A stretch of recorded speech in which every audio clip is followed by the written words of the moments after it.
Hindustan voice, सच आपके सामने।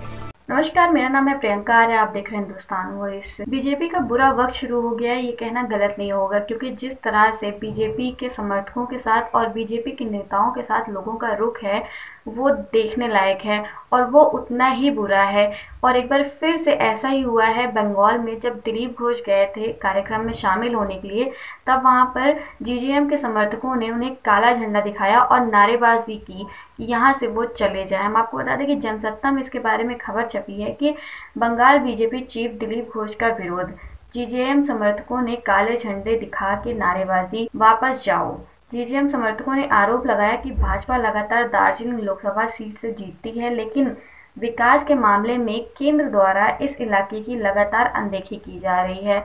और हमने अभी अभी देखा है कि किस तरह से जो युवा है वो भी यही कह रहे हैं कि वोट लेने टाइम तो इन्होंने बहुत अच्छे से बोला कि हम रोजगार देंगे, 2 करोड़ रोजगार हर साल होगा, लेकिन अब वही रोजगार लोगों को नहीं मिल रहा है। और उसी के चलते देख सकते हैं कि ट्विटर पे ट्रेंड चल रहा है मोदी रोजगार दो या मोदी जॉब दो, इस तरह के ट्रेंड चल रहे हैं।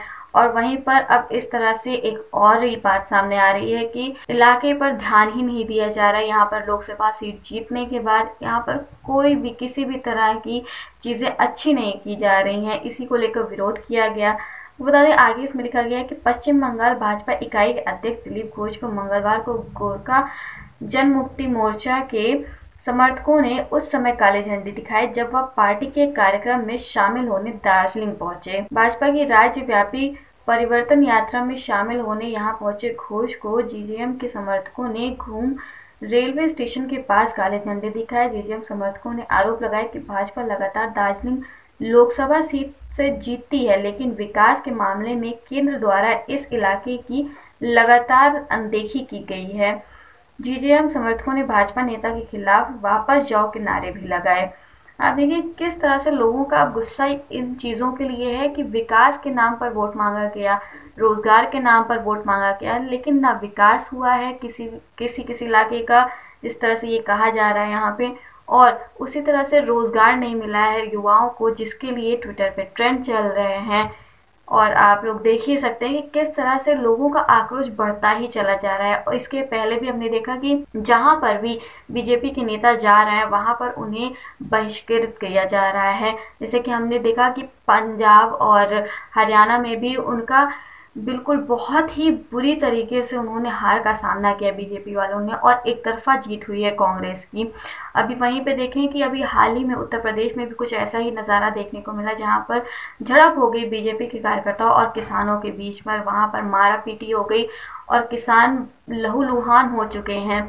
और ऐसे बहुत सारी चीज़ें हैं जो लगातार होती चली जा रही हैं। वही किसान आंदोलन एक तरफ है जहां पर किसानों की भी बात सुनी नहीं जा रही, मोदी सरकार लगातार उन्हें भी अनदेखा कर रही है। और इसी तरह से अब लोगों का गुस्सा धीरे धीरे बीजेपी के लिए बढ़ता चला जा रहा है। अब देखना ये है कि बंगाल में ये जो चीज़ें हो रही हैं इन सब का क्या परिणाम होता है, कि अभी बंगाल में चुनाव भी होने वाले हैं, तो बहुत मायने रखती है ये सारी चीज़ों की, किस तरह से लोगों की प्रतिक्रिया आ रही है सरकार को लेकर। और इस तरह से दिलीप घोष का बहिष्कार करना, काले झंडे दिखाना, ये साफ दिखा रहा है कि कई लोग बीजेपी से नाराज हैं। हमने देखा ही है कि किस तरह से हर जगह से बहिष्कृत किया जा रहा है लोगों को। बीजेपी के लोगों को देखते ही लोगों का गुस्सा निकल के सामने आ रहा है कि नहीं, बीजेपी के लोग यहाँ नहीं हो सकते हैं। और वहीं अगर हम देखें तो हर वर्ग के लोग कहीं ना कहीं बीजेपी से नाराज है, बीजेपी सरकार से नाराज हैं, कि कहीं ना कहीं चाहे फिर वो रोजगार का मुद्दा हो, चाहे फिर वो किसानों को लेकर हो, चाहे फिर वो इस तरह से विकास को लेकर हो, हर जगह पे कहीं ना कहीं से बीजेपी के लिए बुरी खबर आ ही रही है लगातार। तो इतने में किस तरह से बीजेपी इस चीज़ों को हैंडल करती है, बीजेपी किस तरह से इन चीज़ों से निकल के क्या कुछ काम करती है या फिर से किसी तरह की जुमलेबाजी करती है, ये देखना बनेगा बीजेपी के लिए। और एक बार फिर से जब ये बंगाल में हुआ है तो इसके लिए फिर से टीएमसी को ही जिम्मेदार ठहरा दिया गया है। इनका कहना है कि ये सब टीएमसी के समर्थकों द्वारा किया जा रहा है। अब बताएं कि किस तरह से इन्होंने कहा कि घोष ने दावा किया है कि इस घटना के पीछे बिमल गुरंग और तृणमूल कांग्रेस है, क्योंकि पहाड़ों में भाजपा के बढ़ते समर्थन से वे चिंतित हैं। उन्होंने कहा, पश्चिम बंगाल की यही स्थिति है, विपक्षी पार्टियों को उनका राजनीतिक कार्यक्रम करने नहीं दिया जाता। हम इस भय के माहौल को बदलना चाहते हैं।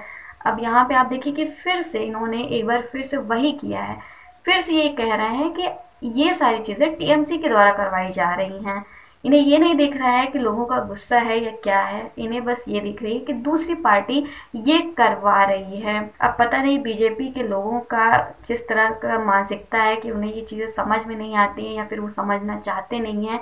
एक बड़ा सवाल बन के निकल के आता है कि क्या आखिर बीजेपी करना क्या चाहती है? क्या वो सिर्फ सत्ता में रहने के लिए किसी भी तरह के काम करने के लिए तैयार है, या फिर सच में वो लोगों का विकास चाहती है, सच में लोगों के साथ खड़ी है? क्योंकि जिस तरह से रवैया है बीजेपी के, या फिर ये कहें कि मोदी सरकार का जिस तरह से रवैया है, वो लोगों के प्रति अच्छा नहीं है और लोग इससे भड़के हुए हैं, चाहे फिर वो युवा हो या फिर वो बुजुर्ग हो या फिर किसी भी तरह के।